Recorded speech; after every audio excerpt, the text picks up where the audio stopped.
اسلامی تقویم ہجری کا کیلنڈر حضرت عمر نے بنایا رضی اللہ تعالی عنہ نے، اور اسی تقویم کے مطابق وہ سال کی پہلی تاریخ کو اس دار دنیا سے آخرت کی جانب عازم سفر ہوئے۔ گویا جب ہجری سال کا آغاز ہوتا ہے تو سب سے پہلے ہمیں حضرت عمر فاروق کی یاد تڑپاتی ہے، ان کی شہادت کا تذکرہ تازہ ہوتا ہے، اور اطراف و اکناف عالم میں ان کے ذکر کی خوشبو سے، ان کے تذکرے کی مہک سے مشام ہستی منور ہوتے ہیں۔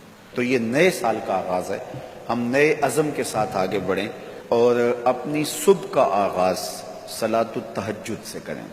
تہجد کے لمحے اللہ کی رحمتوں کے نزول کے خاص لمحے ہوتے ہیں۔ میرے بزرگ فرمایا کرتے تھے کہ باطن کی صحت کے لیے تہجد کی نماز بہت ضروری ہے، اور جسم کی صحت کے لیے صبح کی سیر بڑی ضروری ہے۔ تو یہ دو چیزیں جو ہے وہ بہت ضروری ہے۔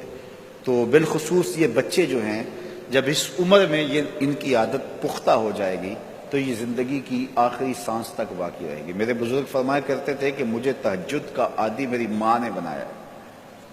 وہ کس طرح کہتے ہیں کہ جب تہجد کا وقت ہوتا تو میری ماں میرے پاؤں آ کے دباتی تھی اور میں جلدی سے اٹھ جاتا، تو وہ تہجد کے لیے مجھے مصلی پہ بٹھاتی۔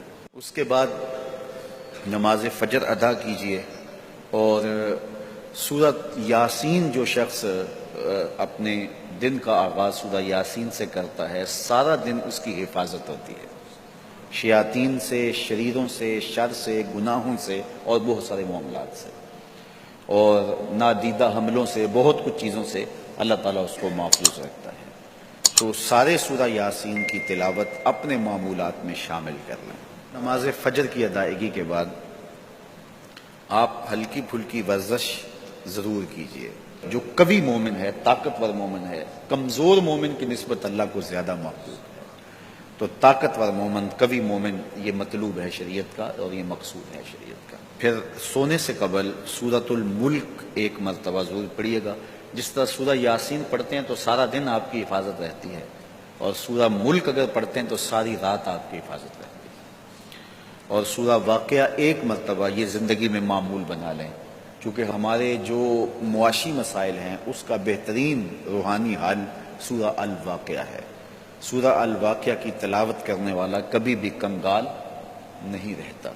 میں جب بھی اللہ کی توفیق سے یہ محسوس کرتا ہوں کہ ادارے کو وسائل کی ضرورت ہے تو سورہ واقعہ کو زیادہ پڑھنا شروع کر دیتا ہوں، تو اللہ خزانہ غیب سے مدد فرما دیتا ہے۔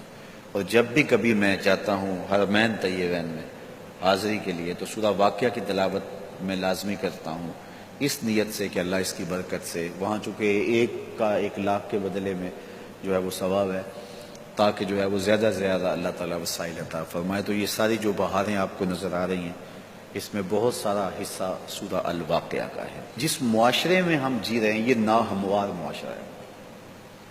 یہ ہمارے خاندانی نظم ہو تو وہاں بھی عجیب سی بولی اور عجیب سی لینگویج ہوتی ہے، اور ہمارا دیہاتی کلچر بھی، ہمارا شہری کلچر بھی، وہ بھی عجیب سا ہوتا ہے۔